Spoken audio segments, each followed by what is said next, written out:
Hello everybody, it's EzraTime again here. Welcome back to another reaction videos, and today we are going to be reacting to Meg 2 The Trench Pitch Meeting by Ryan George once again.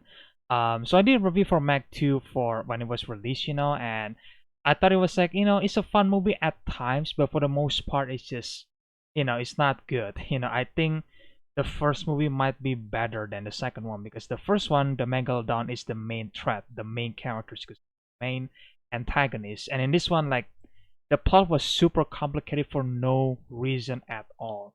While the movie should just be Jason Statham, kicking Megalodon's ass every single time. Like, that's what the movie should have been the whole time, but like, it was just like the last 20 to 30 minutes, so it sucks. Because I'm pretty sure that Ryan George is gonna, bring that up, the problems for the movie as is usual. So without further ado, just start the video, shall we? And of course, spoilers if you ever watched Meg 2. I highly doubt you guys even consider watching this movie, to be honest, but here we go. So, you got another Meg movie for me? Yes, sir, I do. Meg 2, The Trench. Ah, so like a megalodon gets into some World War I trenches and the soldiers have to fight it? No, this is like a deep sea trench at the bottom of the seafloor. Well, that doesn't make any sense. The soldiers would drown. Actually, there aren't any World War I soldiers. It's Jason Statham. He's back again, baby. Oh boy, what was his character's name again? You wouldn't retain it if I told you. That's true, I don't. Who is he? I don't care. And a bunch of other characters from the first People just movie are call coming Jesus back Statham. too. Oh, nice, I remember them. Do you? No. Didn't really think so. Anyway, his love interest from the true. first movie's dead now. Oh no, what happened? Well, turns out she ended up contracting off-screen deathinitis. That does sometimes happen between movies, yeah. So now Jason Statham's taking Which is kind of like a weird decision they kill Li Bingbing's character. Like, it was like, why would you do this, Like, what can you just make her, I don't know, doing business somewhere in the world and then not killing her, which is like a bizarre decision in my opinion, but maybe that happens in the book, I have no idea, so care of her daughter Mei Ying, so he's basically a dad now. Very parental. And so in this movie, we're gonna have even more Megs and some freaking dinosaurs. Dinosaurs? Well, there are dinosaurs in the Meg books, sir. These are based on books? They actually are, sir. See, books aren't always just about boring stuff. is pretty Sometimes they're surprising. about fun, crazy stuff too. Well, geez, you just made me kind of want to learn how to read. Great. Or at least invent some kind of service where people read books to you. Audible. Well, I'm glad Audible, you're able to hear me, but don't steal my idea, you son of a gun. So what happens in the movie? Yes. Well, look, with a Sponsor? movie like this, sir, we all know what people are coming to see. Giant sharks. Human conflict. What? And then a little bit of shark stuff at the end. You sure about that? Well, I figured your Nope. visual effects budget would be sure of that. That's a good point. Yeah, okay. Tell me about this human Yeah, I mean, conflict true. stuff. I'm in. Well, Jason Statham has been working with his deceased wife's brother, Ju Ming, right? Okay, and this freaking guy has a Meg in captivity that he discovered as a pup. So they're keeping it in a megalodon-proof containment thing? Completely megalodon-proof, sir, except for a Except- megalodon-sized tunnel that's closed by a tiny gate. Well, that should be fine, right? There's a gate. But then this megalodon escapes. What? So they're in their little submarines on Just a trench escapes, which is exploration weird. run, and this Meg starts chasing them, so they go down under the thermocline. Which is something science-y, I'm pretty sure. That's right, it is. I knew it. It's this temperature transition area in the It's called ocean that the science, Megs man. can't travel through. Yep. Gotcha. So then this Meg travels through it. Freaking useless thermocline, stupid thermocline. See, turns out there are some bad guys at the bottom doing some illegal mining, and they set off this big explosion that crashes the submarines and makes a hole in the thermocline. Oh, so they die? No, because the good guys have these super powerful suits that can resist the ocean pressure and like punch through concrete. I bet those are gonna come into play later when they fight the sharks. No. Nope. So then the good Yep. guys are going to spend a big chunk in the movie in this underwater which base, sucks. not even dealing with sharks. Oh man, I can't wait to see that. That's gonna be so cost saving. And Jason Statham wants to swim to this other part of the base that has escape pods, but their suits he are out of swims. oxygen. So what does he do? He goes anyway, unprotected, free diving it. Are they super deep with incredibly crushing pressure? 25,000 feet down, but he breathes the air out of his nostrils, so it's okay. The oxygen is the problem. That's what the problem is. Oh, is it? Well, we're gonna have a character say, "You don't see fish down here wearing armor, do you?" That is true. You do not see that. Okay, I guess this makes sense now. It might. Plus, we can kind of just do what we want. It's not like the general public really knows anything about deep sea pressure, you know? Yeah, something nuts yeah, would have to about happen that. for a kind of mass education on oceanic pressure. Yeah. So then what happens? Well, eventually the good Which guys. is a callback to the submarine incident, obviously, if you guys haven't heard that already.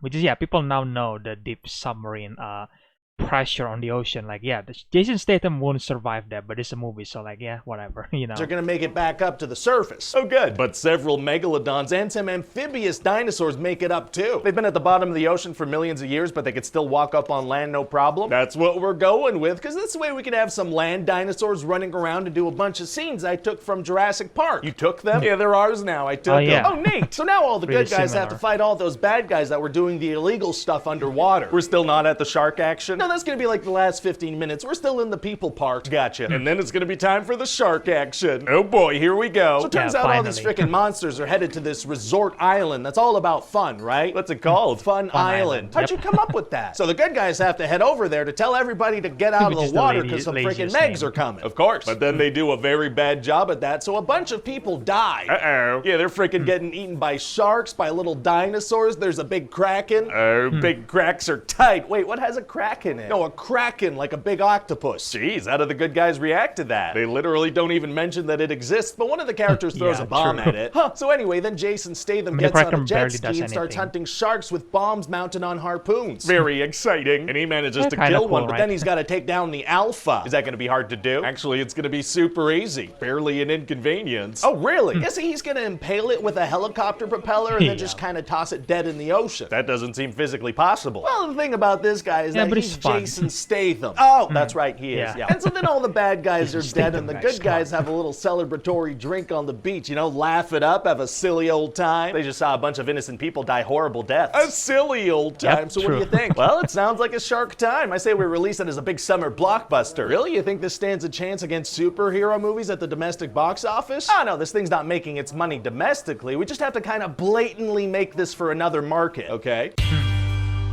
Yep, the Chinese, obviously. Hi everybody, Ryan George here. Thanks so much for watching. I mean, you can tell already from the marketing for this movie and the first movie as well. It's a co-production with the Chinese company, so obviously they being the first one, they have the other guy as well. I don't remember the name, you know, which is her father. And then in this one they got Wu Jing, you know, which I'm kind of disappointed that Wu Jing doesn't have any fight scene, because if you guys remember, Wu Jing fight Donnie Yen in the movie called SPL in the alleyway fight, you know, which is I think it's an iconic fight, you know, like he can fight. You know, this man can fight, and then they barely give any screen time for him to fight, you know, and then yet what happened with Wu Jing's character is that he nearly died many times. I'm surprised that Ryan George didn't even mention that Wu Jing's character nearly died many times, you know. Wu Jing is the brothers of, you know, Li Bingbing's character, you know. I don't remember the character's name, so yeah, I'm just gonna call them by the actor's name, you know.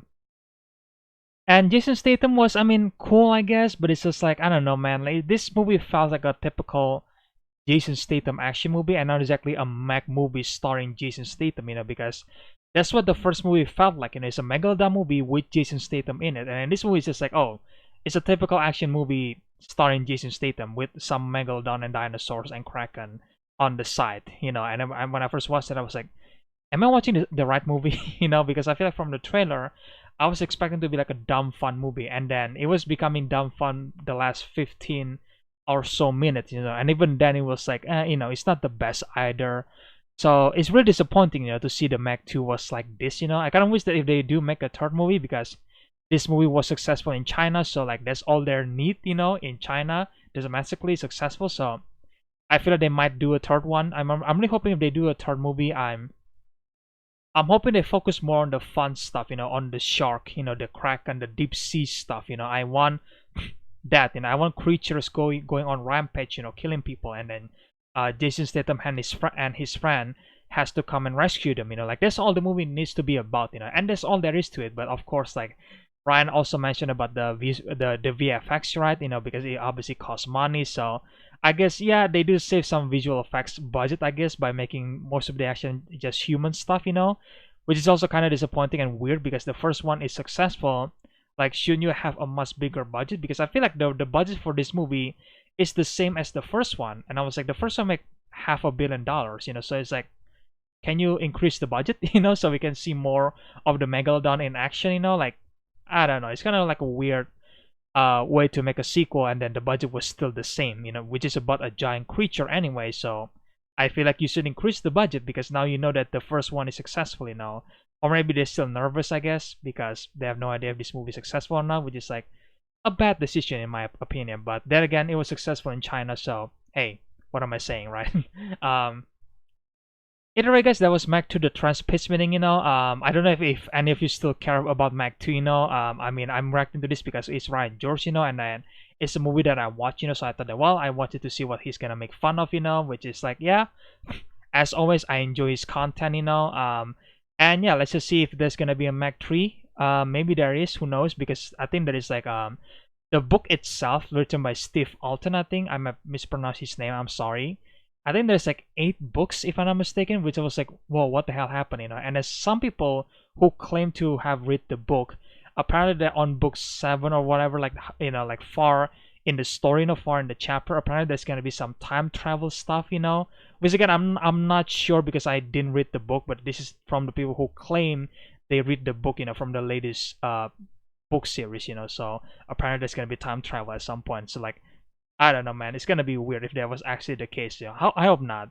But anyway, guys, that's my reaction for this video, guys. And if you guys want to watch the original video, then again, the link will be in the description below. And make sure to guys check the pitchmeeting channel, the Ryan George channel. The links will also be in the description below. Subscribe to them. Show some support. Obviously, show support for Ryan. Because he's a really talented man. He's really funny, and I love it. And yeah, if you guys enjoyed this video, then well, make sure you guys chomp that subscribe button, and then also chomp that like button, so that really helps me, either way, guys, stay tuned for more videos in the future, whatever that might be. And again, I really hope you guys enjoyed this video, and I'll see you guys in the next one then. Bye.